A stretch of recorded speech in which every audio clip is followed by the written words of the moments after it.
All right, this is some of the craziest stuff I have ever seen. Prodigy just announced that they are suing Gannon Buhr for breach of contract. All right, so this isn't really going to be a hugely edited video. I thought I would just give my raw reactions because this is simply just absurd.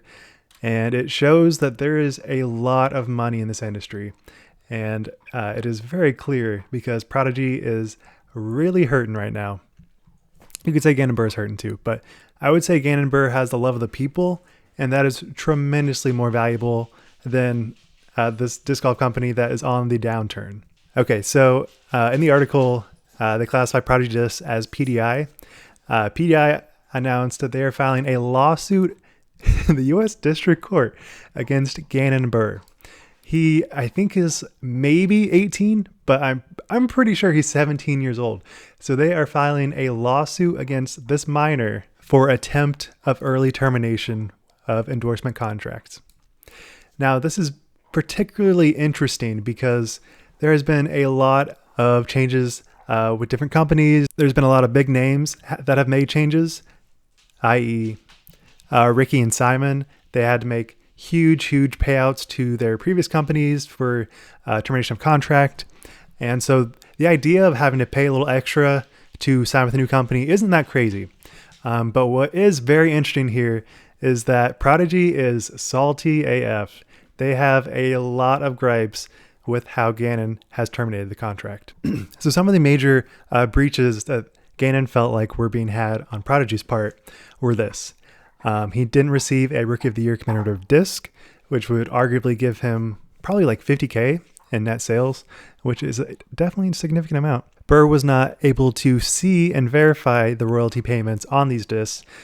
So when Prodigy would be selling the Signature Series discs, there was no effective way to verify that the amount paid towards Buhr was the accurate amount, which is pretty alarming if you think you're going to get paid a certain amount and then, oh, well, no, it's this lower amount, and we have no way to verify that. You just have to trust us. Like, that's a pretty shady business tactic. So Buhr is definitely right on that point. All right, third, Buhr was told that he would get 2 Signature Series discs. Not only that, he only got one, but he didn't actually get to pick which one he was going to get. This is pretty big because let's say you wanted to pull a Dickerson and get a Signature Series Buzz. You know that Buzz is going to sell a ton. But let's say you get one of like the no-name Discraft discs that nobody's buying. Well, you just lost a ton of money and you had no say in the matter. So that is a huge point of contention, which I see as Prodigy got to keep Gannon Buhr while paying him less, and Buhr had no way to fight against that. All right, the next point is probably my favorite point. It's true to my experience with Prodigy, and that would be disc quality is poor and the molds are inconsistent. He filed complaints as far back as June 2021. I have known this to be an issue on the majority of the discs that I have from Prodigy, which is the main reason why I do not buy Prodigy. I have a couple of discs that I use in certain utility situations, but for the most part, I'm not using Prodigy. And I have not bought any Signature Series discs from Prodigy, and I just don't really find that they have good quality. So when I hear that Gannon is making these complaints years ago, I have nothing but a complete agreement with that factor.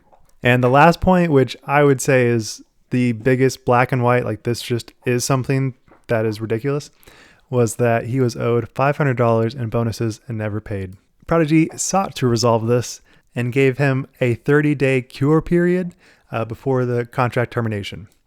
They paid him the $500, sent him the sales report, and basically said, nah, we're not doing anything about Signature Series discs and the commemorative discs, which I would argue is the real issue here. This isn't just $500. This is potentially $50K, and they pretty much just stole that from Gannon Buhr. So Prodigy definitely fought back against that. They were like, nah, we did these things. It should not be an issue. We have amazing quality products. My favorite line in this whole thing is, we do not grant Gannon Buhr the right to terminate based on fictitious product quality concerns. Now, sure, this is like an opinion, but if you are trying to become a pro player and you're throwing the worst quality disc, then you have a distinct disadvantage. Now, Gannon is an amazing player. I think he can throw just about any disc. But if you don't have consistency, then that is a huge, huge downside when you're trying to compete to be the best disc golfer in the whole world. Sure, if you're like me, who cares? Like, yeah, I don't care if there's like that big of a difference in quality from one run to the next. But if you are Gannon, yeah, that matters. And it is really weird to be in a spot where you're endorsing this company, but you don't actually like the product. Like, there's just a lot going on here. And looking at the history of Prodigy, it is not like they're just the beacon of success here. They lost Dickerson and Katrina, and I can assure you that they probably had very similar concerns based upon this lawsuit. So I guarantee that what Gannon Buhr is saying is probably backed by evidence, not just his accounts. And to prove that Prodigy is getting real desperate, they have filed court filings of copies of social media posts that are diminishing the Prodigy name. And I would say if you're looking at memes to prove that your company is on the downturn, then you have definitely failed. I don't think this meme is truly disparaging Prodigy in any way that people wouldn't do for an Innova or a Discraft. These are just ways that the culture is communicating about the entire industry. And yeah, it's funny, and it's not actually that disparaging to Prodigy's name. Obviously, they can say, we're not just going to allow Gannon Buhr to publicly humiliate Prodigy and decimate its business in the manner that he seeks to do now. That is salty tears. Whoop, whoop. You lost. You suck. You didn't give Gannon what he asked for. And you tried to relieve his concerns by just paying him the smallest modicum that you could. So I would say definitely not boycott Prodigy, but if I'm looking at companies that I would like to endorse, it ain't it. Prodigy lost. Try again next year. Try to get some new pro that doesn't know about contracts and everything. My suspicion here is that Gannon Buhr was going to get paid about like, maybe not $1 million, but maybe like $1 million over 4 years with the Discmania.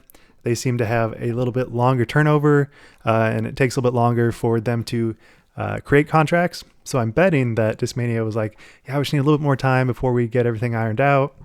And as the season was about to start, Gannon was like, I really need to sign these contracts saying that I'm ditching Prodigy before I can throw your Discmania. So it was kind of just like area where there was just a lot going on. There was a lot for Gannon to work through. But obviously, if you are filing a lawsuit against a 17, 18-year-old, then I think it is safe to say that you've already lost in the PR department. And all I have to say is, Gannon Buhr, wishing you the best. I hate to see that this company is bringing him down. I would very much be interested to see the current Prodigy players, what they intend to do in the future, because I can bet that there's probably a lot of other things being promised to those players that are not being received. Besides Kevin Jones. I think Kevin Jones is probably getting paid. He's probably the golden child for now. But everyone else that is on Prodigy, they really need to look at their contracts and figure out, are they actually getting what they were promised? So with that concludes this crazy video. So with that, Wild Runs signing out. Peace.